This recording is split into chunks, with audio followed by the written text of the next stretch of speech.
helpful. I guess it's not helpful information, but it's not bad information. It is useful. That's it's like I feel like useless. No, not useful. No, it is useful. I was gonna say because it's not useful if you're gonna use it to get high. No, it's useful just to know about the experience. Freebasing? No, I guess the experience or like the Oh, there's nothing useful about knowing about some of my experience. I don't know what I'm trying to say, but I know it's not useless information. I know that for a fact. Knowing, like, maybe knowing how it's cooked and all that stuff, but like knowing what I'm exactly looking at. Trust me, I can whip up cocaine and make crack. Okay, let me put it for example, for the thing we're just talking about, the pipe. Say someone hands me a pipe of something. Usually, my friends are weed smokers, so it's gonna be weed. But say someone handed me a pipe that had that little thing in it, and I notice it, and then I look inside, and there's actually this white powdery stuff. And someone put that thing. White powdery stuff. It's gonna be black. It's like someone was trying to make me snort crack. You know, it's helpful to know that there's a different pipe for each thing. It's kind of like grass, but a lot different. The thing is, I think I'm the only one that would probably call it useful information because I just find I guess you're the only one that would probably like, you know what, fuck it, let me try that. So I can get that experience. No. It would be useful. Well, honestly, maybe you may not be wrong. I'm not wrong. But that's only in the case that I'm in front of it. I don't think I'm ever going to be in that scenario. I hope not. None of my friends are like that at all, where it's ever going to be in front of me to do. And I think it would take, I would definitely have to be a little bit inebriated or something. Never do drugs named after a body part. Life lesson I learned. But that's only one of them. Never do drugs named after a body part, okay? It's only one of them. Especially dirty body parts. I guess it's more interesting information for personal use. Well, not personal use, because like, what am I? I'm just gonna go tell my friends I learned what was in a crack pipe. But like, I think it's cool. But I can see why other people would definitely be like, Google that. I'm sure it's gonna. Yeah, but what's the point of Googling it when I have like a person who's like, I don't trust the internet fully. Like, I'll Google things for research and I'll look things up, but then when something like this, of someone I know has personal experience. You ever see somebody smoking shit out of a light bulb? It's not real. If I knowing that this is coming from someone that I personally trust, it's different than me going online. If you see somebody carrying around one of them, they're not smoking weed out of it. They're probably not. No, they're definitely smoking meth. It's freebasing. Oh god. It's just a different thing when it's coming from someone who you know has been in that life. No, it makes it funny that I'm a fucking idiot. It's not funny though. I'm not laughing at it because it's hilarious. I'm laughing. Well, I mean, I guess yeah. There's a whole level of comedy to it, but I guess I think it's more. I can tell you about any drugs. I can tell you a little much about meth because I know a bunch of meth heads and they basically souped up crack. Yeah.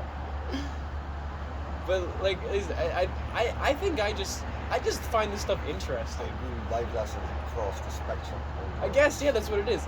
Because typically the people I hang around with and the people that I've grown up with, they're not like, not really, but not just that. They're just it's more.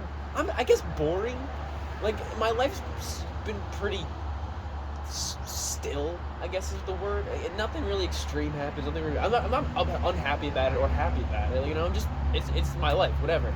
But then people like you or like Billy or even my own grandma. Like you guys start. Oh, we got stories though. Huh? Yeah, you guys start telling me these stories about all these things you've done. I'm like, oh my gosh. I know it's probably traumatic, some of the stuff, and it's definitely shaped you to do bad things and shaped you as a person you are today. But to me, it's still just interesting to hear about you guys growing up and about the stuff that you went through. Because I just said, I'm like, oh my god, like this is super cool. Like I know for you guys at the time, it was probably like, oh my god, this is horrifying. But yeah, but it sounded like, oh my god, this is great. And then now you reflect on it. Now you reflect on it, I'm like, oh my god, I wasted so much of my life. I guess it's just, I think I've always just been interested to learn about history. And the personal history thing is such a cool thing for me to learn about. Because it's history only I know about my family. Yeah. And it's super cool. Well, the police know about it too. I mean, I guess, I've been in trouble with the cops now too. I'm pretty hard. Let's go. But It's like I said, the thing is, I'm not gonna base my life off of these stories or try to mimic them. I'm gonna take them as examples of ways to better myself, because I would hope so. clearly these stories are of mistakes you Trust made. me, you waste enough money on the shit you do. Yeah. You drugs, no, it's a wrap. Yeah. I'm gonna You're not be gonna dead hang broke. the All fuck of, I'll lose the car. 100%. Uh, I spent more money on drugs in my life than you'll probably make. Fucking retarded. I just think it's super cool. There's just something about knowing something that you can go tell other people about your family or whatever. Just cool little stories now. I like it.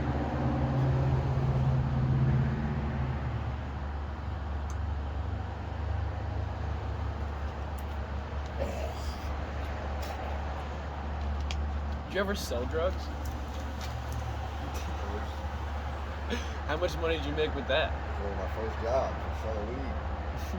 Look, I was in middle school and selling weed. You were in were you selling it to other middle? Were you selling it to other middle school? I guess if you're in middle school, selling to other middle schoolers, it's not that's not my bad. whole neighborhood. Selling to high schools, adults. What? Fuck, I used to have a book bag on with almost a pound of weed every day. No way. Yes, for real. I mean the biggest drug dealer in fucking Maryland for a while until he killed himself. You know, man, Chauncey had to get. Oh, I think you told me about this before, didn't you? Chauncey was like 17, I was 32 years old, had to get a job. He had to get a job at a snowball stand. Just because he had IRS come to his house one day and get all the money from him, he had to get a job at a snowball stand to get some kind of income.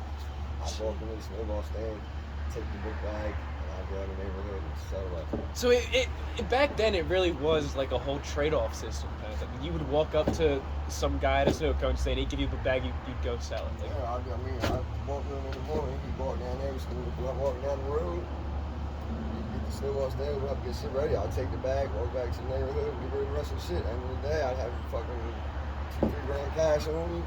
so you knew him pretty well then. I was like, man, Why do you commit suicide? No, Ben, I didn't. Ben was the drug dealer. okay. Ben, yeah. I thought you were talking about dude. Man, he had trash cans. And this dude was like, had like overseas nuts. Like, retarded, trust me. I mean, you've seen some shit. He had trash bags. Like, the black trash bags, 3 trash cans. 2 on filled with weed and 1 on filled with pills. And this was when I was 13. 4 pills was even a fucking thing. Yeah, In the United States. Oh shit. 3 black hefty trash cans. That's Full. You saw this happen. Yeah, like he was out of prison, did like 10 years in prison for drug tax, a bunch of shit, got out. His relative go to business, he got out, got right back into it. And fucking ended up getting caught. This girl, she been high speed, like we had a bunch of shit in the Jeep. Police was chasing him, and my brother else surrounded and shot herself because he wasn't. Oh, so he did it. Okay, Yeah, it was. He was going back to prison for life. 100%. So it was either go back to prison or commit seppuku, and he Yeah, for chose the rest the of your latter. life. Trust me, he was like, Damn, big drugs. it's hard. That's some hard shit. I was young and upset.